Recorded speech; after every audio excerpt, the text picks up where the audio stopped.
Hello friends, welcome back to my channel. So we have this article that just came out today where they released a 30-second clip of the phone call between Billie Jo and Quinton's biological father, Bubba Moss. I feel strongly about that. I feel, honestly and truthfully, Bubba, I ain't gonna lie to you, I feel like there was an accident. I feel like something happened while Quinton was in the bathtub and he drowned and they were both high. That's my theory. Well, hell, they should just call the police if something like that happened. If you're high as hell, man, you do stupid shit. Even yourself, you a different person whenever you because I'm not defending her. You know what I mean? But I know I'm not the same person on her. So, the grandmother of Quinton Simon believes the missing toddler accidentally drowned in a bathtub because her daughter and boyfriend were passed out on DRUGS's.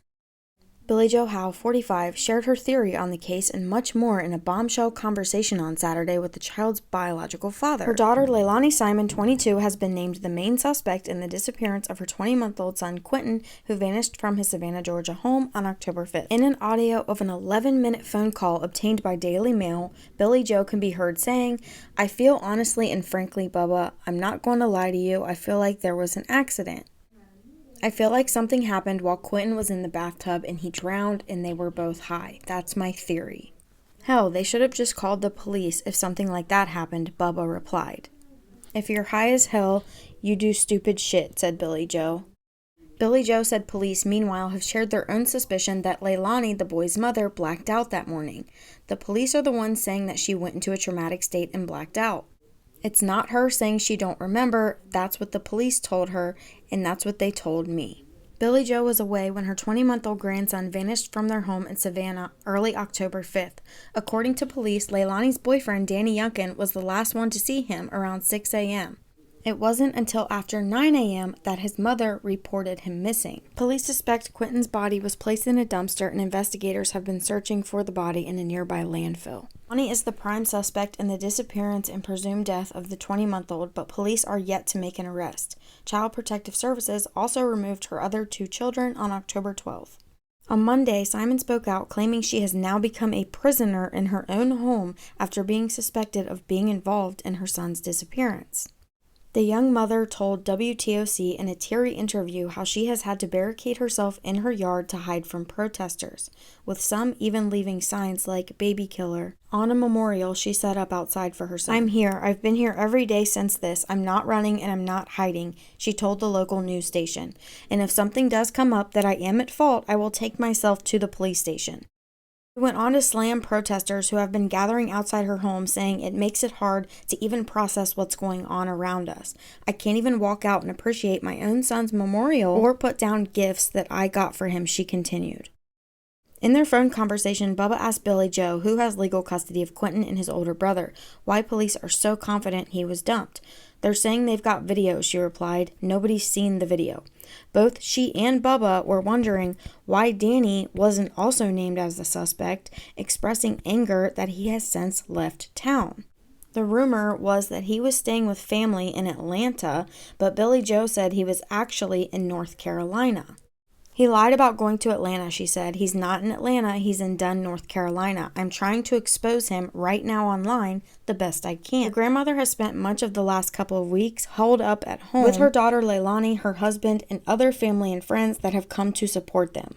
She told Bubba that she feels like a prisoner in her own house as the police investigation enters its third week. But she said the fact that the investigators haven't made an arrest suggests that their case is weak. "I feel like the FBI is putting a lot of heat on all of us as a family, including you," she says, "and they're doing it on purpose, like they want to break us all down, like there's something we will run up there and tell them." She was also skeptical that the FBI will be able to find Quinton's body in the landfill.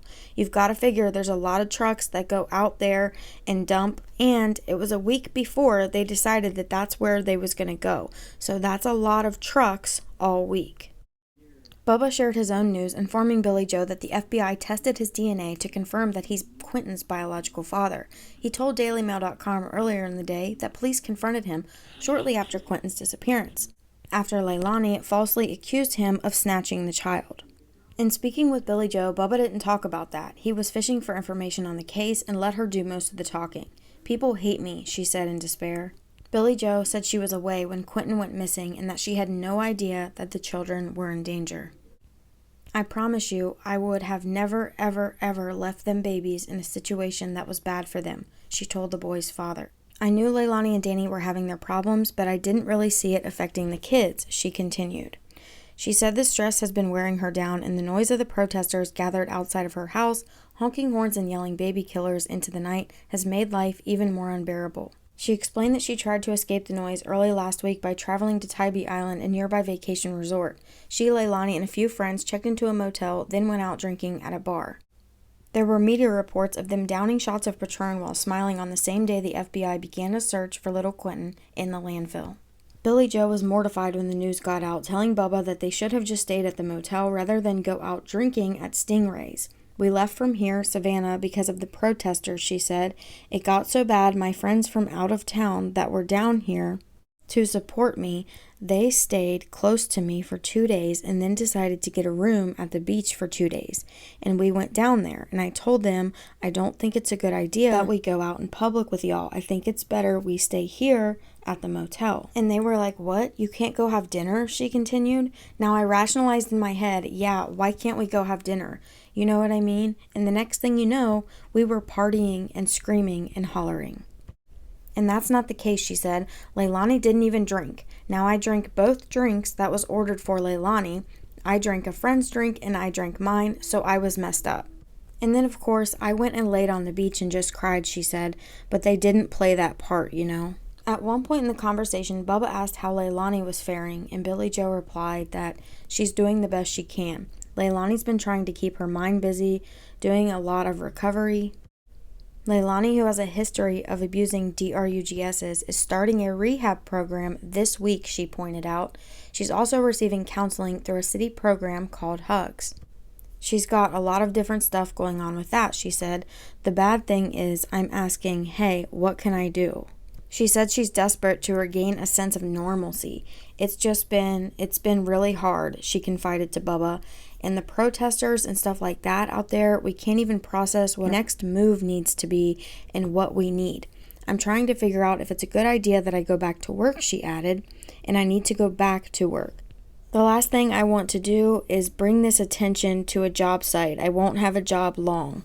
And now nobody can go anywhere by ourselves, she continued. Everybody has to have a riding partner. You can't leave. The only time Leilani can leave is when we sneak her out for appointments she has. They kept returning to the subject of DRUGS and how that may have played a role in Quinton's disappearance. The police told me that, a matter of fact, they told me if I felt like I needed to get away, I needed to leave and go somewhere, that Leilani needs to stay here. At one point, Billie Jo seems to address a comment to both Bubba and Leilani, who may have been listening.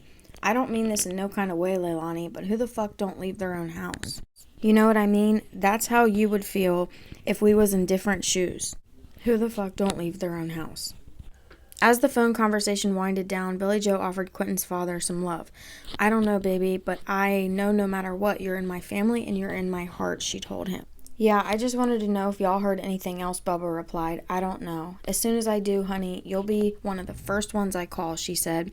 It was late afternoon and Bubba was standing outside his home in Girard, Georgia, a rural town 85 miles from Savannah, was preparing to head out for the season's first day of deer hunting. All right, well, I'm fitting to go deer hunting, so I guess I'll talk to you later. All right, I love you, she replied. All right, love you. Before he could hang up, she half joked, bring us some deer meat now, you know we can't leave the house. All right, he said, and she replied, we're prisoners. Alright guys, so let me know what you're thinking down in the comments below. Please do me a favor, hit the like button, subscribe, and turn on the bell icon to get notifications for when I post.